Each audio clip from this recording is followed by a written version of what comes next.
Poor people who have dated rich people, what did you learn? My boyfriend was born into third-generational wealth. Meanwhile, I grew up in Tent City on Skid Row. I still don't know who my parents are or what they look like. But with the help of a few right turns in life, I managed to work my way up at a door-to-door sales job and rent my first apartment. My boyfriend was actually the first one to approach me in my local Starbucks. He smelled like Tom Ford cologne, wore an expensive suit, gold watch, very put together. I honestly expected us not to get along, because of how obviously different our backgrounds were. But we yapped for almost an hour straight, and he even made me laugh. Not the forced smile laugh, but a real wholesome one. After that we went on more dates, and I slowly found myself falling in love. I tried to savor every moment we shared, because I assumed when I told him about my upbringing and my lack of formal education, he would instantly turn his nose, but he didn't. Wow, so you really worked your way up. You know, that's really impressive. I didn't detect any hint of untruthfulness or entitlement in his voice. Instantly my walls went down. I was ready to marry that man. From there I started accepting his invites to his lavish parties and high society events. It was like a whole new world. Parents were genuinely stressing about whether they should pay for their kids to attend Yale or Harvard. Others were discussing the pros and cons of going to Santorini or the Canary Islands for summer. I knew that none of them would even be able to fathom the fact that I practically spent my entire childhood daydreaming about having enough food to eat,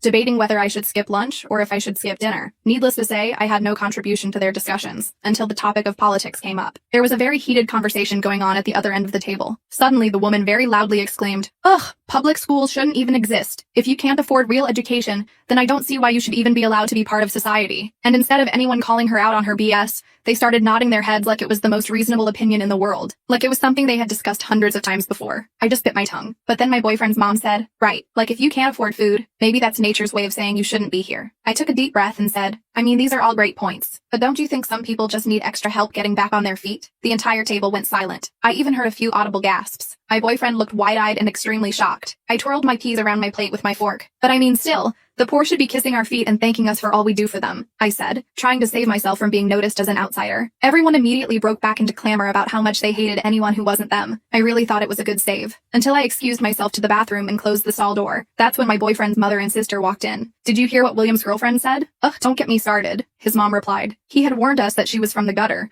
but I didn't know she was an educated peasant too. I hope he realizes that she's nothing but a poverty project soon and dumps her." I stopped listening after that. I still don't know if they knew I was in the stall, but I was humiliated. As soon as they left, I called for an Uber home. The last thing I wanted was to face his family again. But I didn't break up with my boyfriend. In fact, I never told William about what I'd heard, because he made me think that he loved me. So now I was going to make him think that I still loved him. From there, I showed up to every single event. I learned everything I could about networking and the ropes of high society. Soon I became the #1 seller of my door-to-door sales job, and was on track to earning 6 figures a year. I was making the company so much money that they even planned an event just to honor me. Nothing as lavish as the ones my boyfriend attended, but still a pretty big deal. So I invited William, and insisted that his entire family come. I also may have lied about it being a red carpet and black tie event. The